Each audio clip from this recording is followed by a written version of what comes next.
Good morning. तो graduation botany में हम मॉलिक्यूलर बायोलॉजी की बात कर रहे हैं।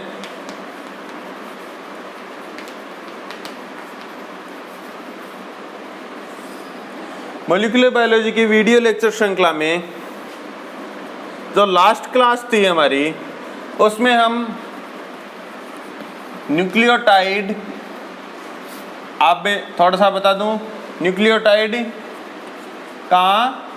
डीएनए में। और डीएनए कहाँ? न्यूक्लिक एसिड में। तो न्यूक्लिक एसिड के डीएनए के जो कंपोनेंट होते हैं न्यूक्लियोटाइड्स, और न्यूक्लियोटाइड्स में लास्ट क्लास में हमने बात की थी शुगर के बारे में। थोड़ा सा रिकॉल करवा दूं आपको, डीएनए और आरएनए, इन दोनों में ही जो शुगर होती है वो कॉमन पॉइंट्स यहाँ लिख रहा हूँ। मोनोसेकेराइड होते हैं। शुगर क्या होती है? मोनोसेकेराइड। एल्डोज शुगर होती है, और एल्डोज में भी कौन सी? पेंटोज। और पेंटोज का कौन सा एग्जाम्पल? राइबोज। डीएनए में जो होती है वो होती है डीऑक्सीराइबोज शुगर। कौन सी होती है? Deoxyribose sugar. और आरएनए में कौन सी होती है? Ribose sugar. Deoxyribose sugar DNA में, और आरएनए में राइबोज शुगर।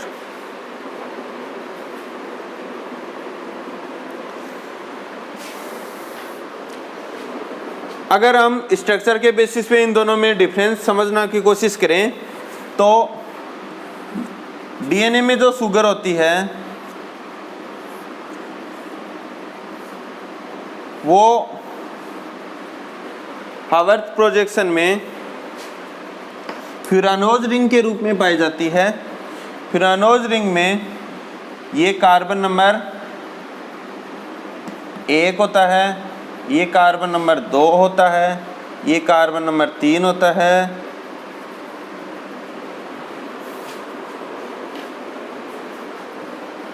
ये कार्बन नंबर 4 होता है, 5 नंबर कार्बन यहाँ होता है, 5 नंबर कार्बन यहाँ होता है, CH2OH, ये 5 नंबर कार्बन।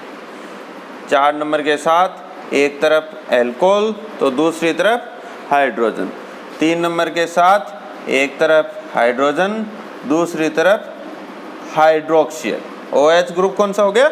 हाइड्रोक्सियल। 2 नंबर के साथ एक तरफ हाइड्रोजन और दूसरी तरफ भी हाइड्रोजन। 1 नंबर के साथ एक तरफ हाइड्रोक्सियल और दूसरी तरफ हाइड्रोजन। और ये बीच में क्या आ गई? क्या आ गई है? ऑक्सीजन। ये क्या आ गई? ऑक्सीजन। तो 1, 2, 3, 4 और 5 कार्बन होते हैं। 5 कार्बन की ऐसी रिंग को क्या बोलते हैं? Furanose ring. क्या बोलते हैं? Furanose ring. Furanose ring. Furanose ring कौन सी होती हैं? जिनमें कितने कार्बन होते हैं? 5 तो कार्बन होते हैं, और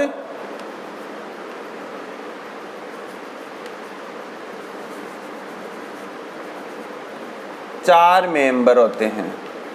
टोटल 5 कार्बन और 4 मेंबर। 1, 2, 3, 5 कार्बन, उनमें से 4 रिंग के अंदर होते हैं, फ्यूरानोज रिंग। तो ये तो होती है डीऑक्सीराइबोज शुगर की structure.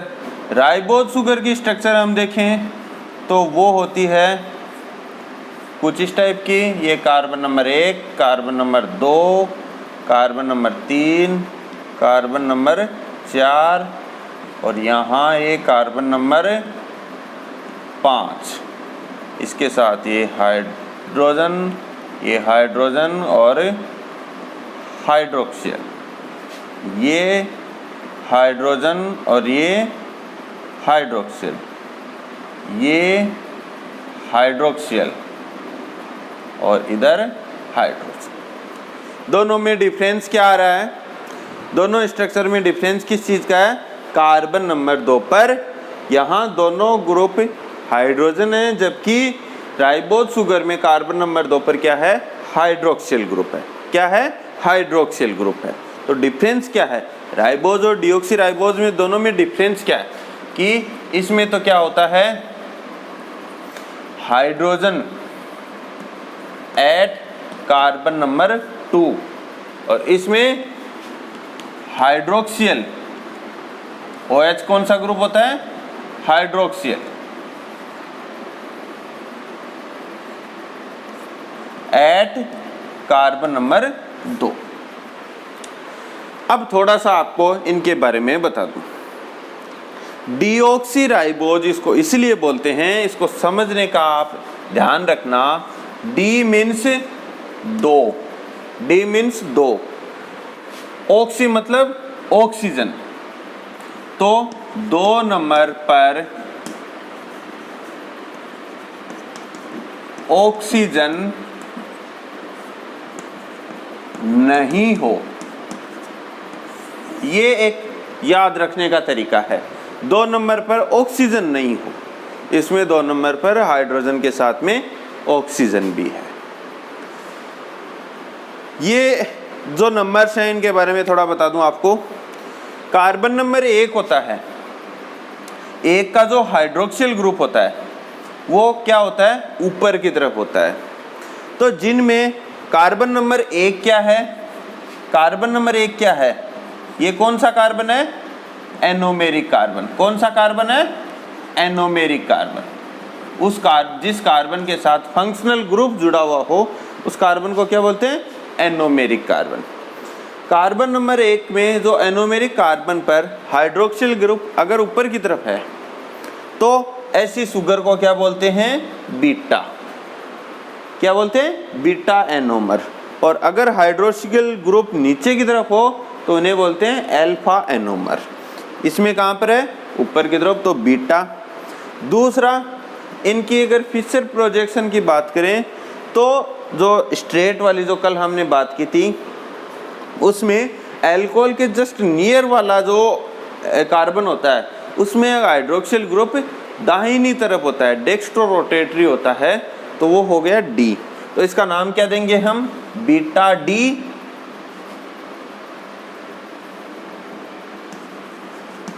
Deoxy ribose sugar.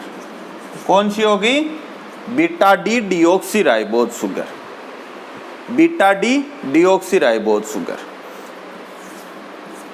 Beta तो क्या हो गया? इसका एनोमर। डी क्या हो गया? Stereo isomer. डी क्या हो गया? Stereo isomer.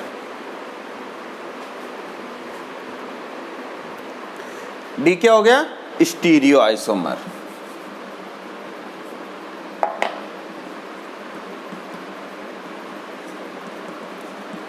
दो स्टीरियो आइसोमर होते हैं, डी और एल। एनोमर 2 होते हैं, बीटा और अल्फा। तो ये है बीटा डी डीऑक्सी राइबोज। इसका अगर नाम दें हम तो इसमें भी एनोमेरिक कार्बन पर हाइड्रोक्सिल ग्रुप ऊपर की तरफ है, तो ये भी हो गई बीटा। और अल्कोहल के जस्ट वाला जो अल्कोहल के जस्ट वाले कार्बन में हाइड्रोक्सिल ग्रुप डेक्स्ट्रो रोटेटरी है, तो बीटा डी राइबोज। कौन सी हो गई? Beta D ribose sugar. दोनों शुगर में थोड़ा सा आपको बता दूं, ये जो एनोमेरिक कार्बन पर हाइड्रोक्सिल ग्रुप होता है ये तो बॉन्ड विथ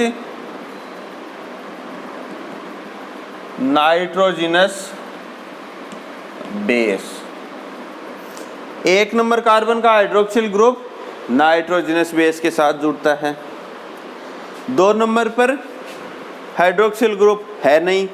3 नंबर का हाइड्रोक्सिल ग्रुप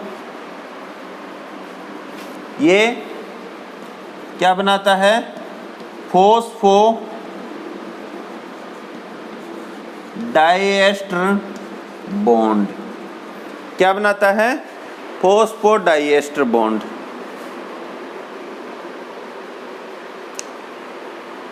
फॉस्फोडाइएस्टर बॉन्ड बनाता है। 4 नंबर पर हाइड्रोजन है एक तरफ, 5 नंबर दूसरी तरफ एल्कोहल है। एल्कोहल का जो हाइड्रोक्सिल ग्रुप है ये बी क्या बनाता है, फॉस्फो डाइएस्टर बॉन्ड। तो ये वाला हाइड्रोक्सिल ग्रुप भी काम में आ रहा है, ये भी काम में आ रहा है, ये भी काम में आ रहा है। कुल मिलाकर इस शुगर में कोई फंक्शनल ग्रुप फ्री बचा है क्या? नहीं बचा। तो ये क्या है, नॉन रिएक्टिव है। और ये नॉन रिएक्टिव होना इसकी स्टेबिलिटी का बढ़िया कारण है ना, नॉन रिएक्टिव है ये। दूसरी बात करें हम राइबोज शुगर की। राइबोज शुगर में ये वाला तो क्या आ रहा है, नाइट्रोजनस बेस के साथ जुड़ रहा है, ये फॉस्फोडाइएस्टर बॉन्ड बना रहा है, ये भी फॉस्फोडाइएस्टर बॉन्ड बना रहा है। लेकिन कार्बन नंबर 2 पर जो हाइड्रोक्सिल ग्रुप है वो क्या रह रहा है, फ्री रह रहा है। दिस फंक्शनल ग्रुप कौन सा, हाइड्रोक्सिल, फ्री रहता है। और फ्री रहने की वजह से मेक रिएक्टिव, इस शुगर को क्या बनाता है, रिएक्टिव। और ये जो रिएक्टिव होती है इसीलिए ये क्या होती है, लेस स्टेबल। क्या होती है, less stable as compared to deoxyribose. Deoxyribose की तुलना में जो राइबोज शुगर है वो लेस स्टेबल होती है, थोड़ी कम स्टेबल होती है। ठीक है, ये ध्यान रखना आप। क्यों? क्योंकि इस पर एक बिना काम का फ्री हाइड्रोक्सिल ग्रुप है जो उसको रिएक्टिव बनाता है। शुगर के बाद में बात करते हैं न्यूक्लियोटाइड के थर्ड कंपोनेंट फॉस्फेट के बारे में, कि फॉस्फेट किस फॉर्म में प्रेजेंट होता है।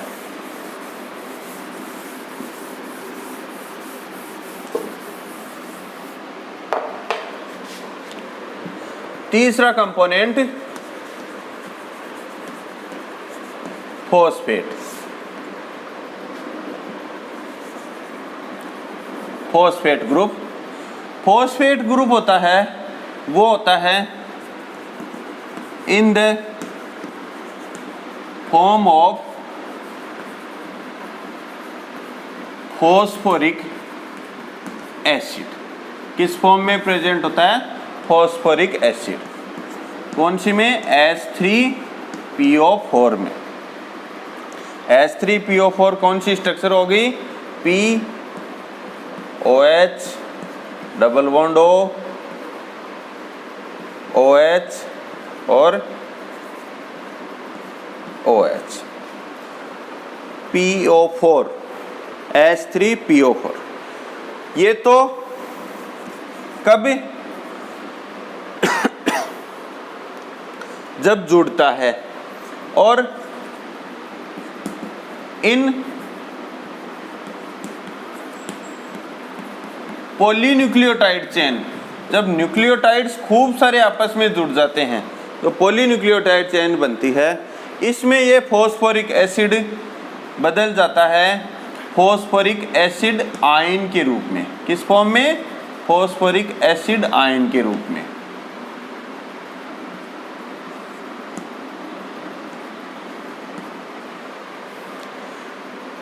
हाइड्रोजन डोनेट कर देते हैं और इसके जो ऑक्सीजन हैं वो नेगेटिव चार्ज ले लेते हैं। इसे हम क्या बोलते हैं, फॉस्फोरिक एसिड आयन। ये जो आयनिक फॉर्म है ये डीएनए की स्टेबिलिटी के लिए ज़रूरी होती है। ये डीएनए की स्टेबिलिटी के लिए ज़रूरी होती है। क्यों? क्योंकि अगर फॉस्फेट में हम देखें तो फॉस्फेट में जो ये वाला नेगेटिव चार्ज है ये तो किसके साथ जुड़ता है, bond with sugar via phosphodiester bond, phosphodiester bond की हेल्प से सुगर के साथ जुड़ता है। ये वाला जो ऑक्सीजन नेगेटिव चार्ज है, ये bond with another phosphate group, दूसरे फॉस्फेट ग्रुप या phosphoric ion, phosphoric acid ion के साथ में जुड़ता है।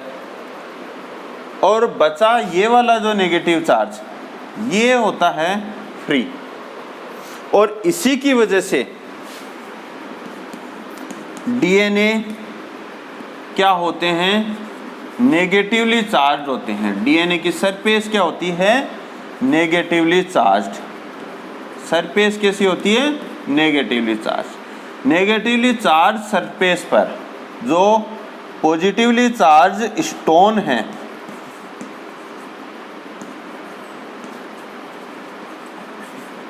डीएनए के साथ स्टोन प्रोटीन जुड़ती है और क्या बनाती है, क्रोमेटिन। तो पॉजिटिवली चार्ज स्टोन प्रोटीन जुड़ जाती हैं इजीली, और ये जुड़ने की वजह से क्या बनता है, क्रोमेटिन, स्टेबल क्रोमेटिन। क्या बनता है, स्टेबल क्रोमेटिन।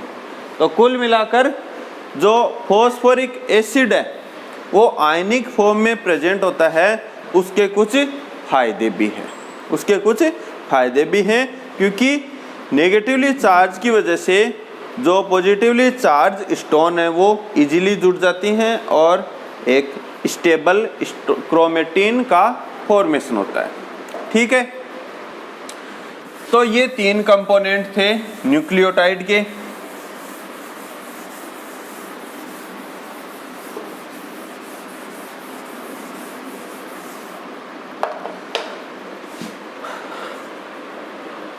अब बात करते हैं, यहीं पर हम बात करेंगे न्यूक्लियोसाइड की। ये पहले भी मैंने बताया था। न्यूक्लियोसाइड क्या होते हैं कि जब नाइट्रोजनस बेस और शुगर साथ में जुड़ते हैं तो बनते हैं न्यूक्लियोसाइड, और इन न्यूक्लियोसाइड के साथ में फॉस्फेट जुड़ता है तो बन जाते हैं न्यूक्लियोटाइड। नाइट्रोजनस बेस और शुगर, जैसे हम किसी भी नाइट्रोजनस बेस, जैसे किसी प्यूरिन की बात करें, एडेनिन या ग्वानिन, तो प्यूरिन और या पायरिमिडीन जो हैं ये शुगर के साथ एंटी कन्फर्मेशन में जुड़ते हैं, एंटी कॉन्फ़िगरेशन में जुड़ते हैं।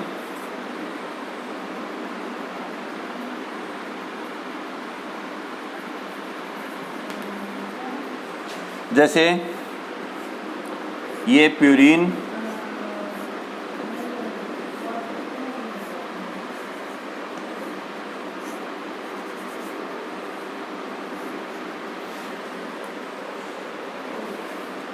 ये N C N C C C N C N, numbers यहाँ से देते हैं, 1 नंबर, 2, 3, 4, 5, 6, 7, 8 और 9। प्यूरिन चाहे एडेनिन हो चाहे ग्वानिन हो, इसका N9 ये शुगर के कार्बन नंबर 1 एनोमेरिक कार्बन के साथ जुड़ता है। ये carbon number 1, carbon number 2, carbon 3, 4 number carbon, और ये अल्कोहल की फॉर्म में 5 नंबर कार्बन। इसका और यहाँ पर होता क्या है, N के साथ हाइड्रोजन होता है और इसके साथ हाइड्रोक्सिल ग्रुप होता है। ये आपस में जुड़ते हैं, ठीक है, और जुड़ने से H2O2 क्या होती है, बाहर निकल जाती है और इनके बीच में बॉन्ड बनता है, और उस बॉन्ड को क्या कहते हैं, ग्लाइकोसिडिक बॉन्ड। क्या कहते हैं, ग्लाइकोसिडिक बॉन्ड। तो ध्यान रखना, न्यूक्लियोसाइड बनने के लिए नाइट्रोजनस बेस और शुगर के बीच में जो बॉन्ड बनता है उसका क्या नाम होता है? Glycosidic bond. क्या नाम होता है? Glycosidic bond. प्यूरीन के ये ग्लाइकोसिडिक बॉन्ड कहाँ बन रहा है? In between N9 of purine, adenine या ग्वानिन दोनों में से, and C1 of sugar. Sugar के कार्बन नंबर 1 और प्यूरीन के नाइट्रोजन नंबर 9 के बीच में एक बॉन्ड बनता है, उस बॉन्ड को क्या कहते हैं? Glycosidic bond. इसी तरीके से पायरिमिडीन जो होते हैं वो भी एंटी कन्फर्मेशन में जुड़ते हैं।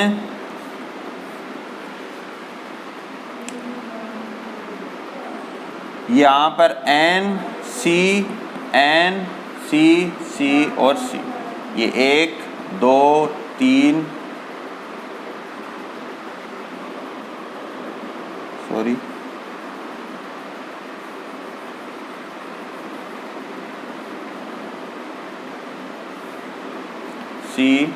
N C, ये 1 2 3 4 5 और 6। पायरिमिडीन का N1 शुगर के साथ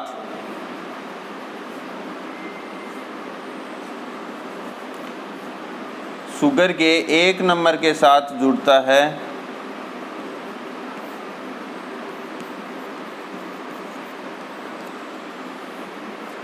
N1 और C1 इनके बीच में बॉन्ड बनता है और उसे क्या कहते हैं?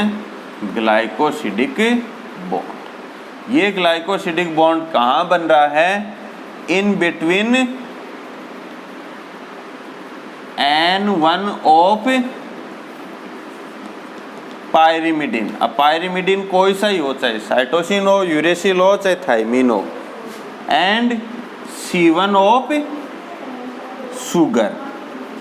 शुगर के कार्बन नंबर 1 और पायरिमिडीन के नाइट्रोजन नंबर 9 के बीच में, पायरिमिडीन के नाइट्रोजन नंबर 1 के बीच में बॉन्ड बनता है, उसे क्या बोलते हैं? Glycosidic bond. और इस तरीके से ये जुड़कर क्या बनाते हैं? न्यूक्लियोसाइड। क्या बनाते हैं? न्यूक्लियोसाइड। इनके साथ जब फॉस्फेट ग्रुप जुड़ जाता है, इनके साथ जब फॉस्फेट ग्रुप जुड़ता है तो बनता है न्यूक्लियोटाइड। तो बनता है न्यूक्लियोटाइड।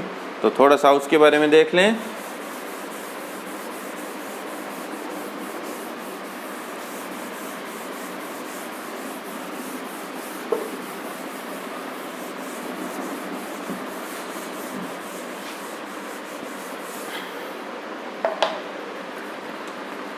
न्यूक्लियोटाइड, न्यूक्लियोटाइड में क्या होता है? नाइट्रोजनस बेस, नाइट्रोजनी क्षारक, शुगर और फॉस्फेट, ये दोनों मिलकर तो इन्हें हम कंबाइंडली क्या कह सकते हैं? न्यूक्लियोसाइड। और इसके साथ जब फॉस्फेट जुड़ती है तो क्या बन जाता है? न्यूक्लियोटाइड।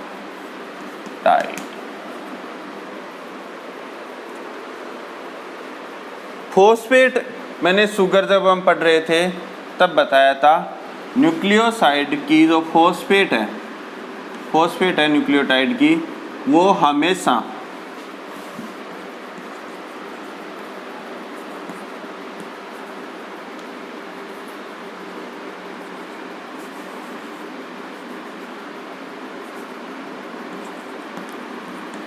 शुगर के साथ जुड़ी होती है, ना कि नाइट्रोजनस बेस के साथ। हमेशा किसके साथ जुड़ी होती है? शुगर के साथ। और शुगर के साथ जो बॉन्ड बनता है उस बॉन्ड को क्या कहते हैं? Phosphoester bond. क्या कहते हैं? Phosphoester bond. ये जो फॉस्फोएस्टर बॉन्ड होता है ये शुगर के दोनों तरफ होते हैं, at both carbon number 3 and carbon number 5। दो जगह होते हैं, कार्बन नंबर 3 और कार्बन नंबर 5, इसलिए इनको क्या कह देते हैं? तो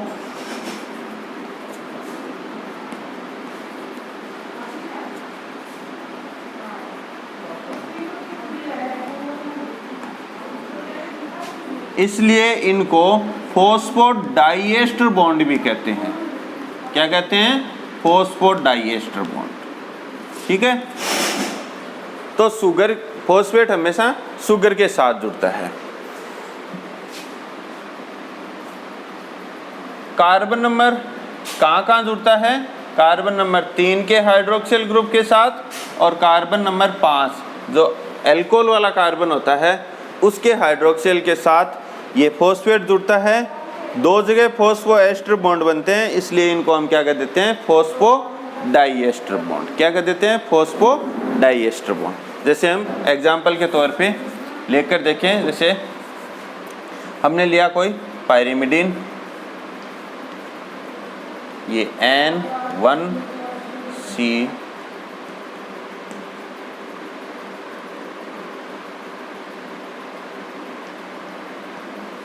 ये पायरिमिडीन है और ये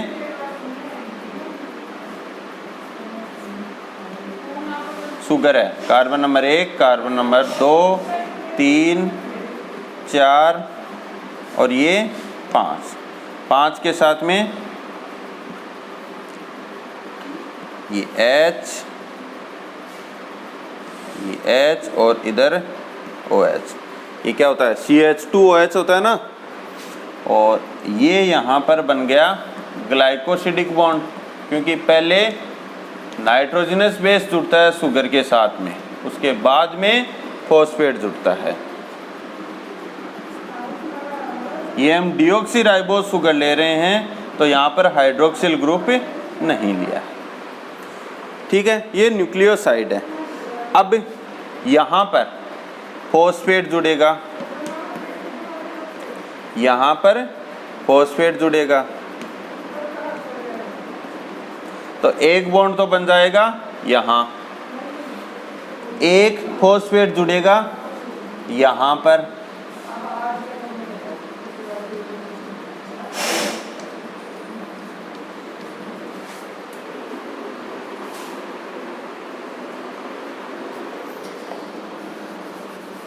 दूसरा फॉस्फेट कहाँ जुड़ेगा? यहाँ पर।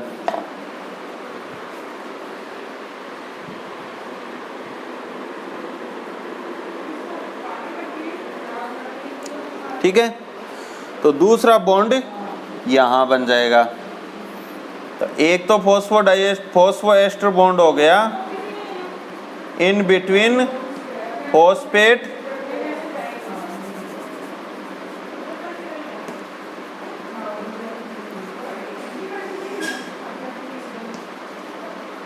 एंड कार्बन नंबर 5, और दूसरा फॉस्फोएस्टर बॉन्ड हो गया in between carbon number 3 and phosphate. तो ये दो जगह फॉस्फोएस्टर बॉन्ड हो जाते हैं और इसीलिए इनको हम क्या कहते हैं? Phosphodiester bond. क्या कहते हैं? Phosphodiester bond. कल हम थोड़ा सा इनके बारे में और डिस्कस करेंगे। Thank you.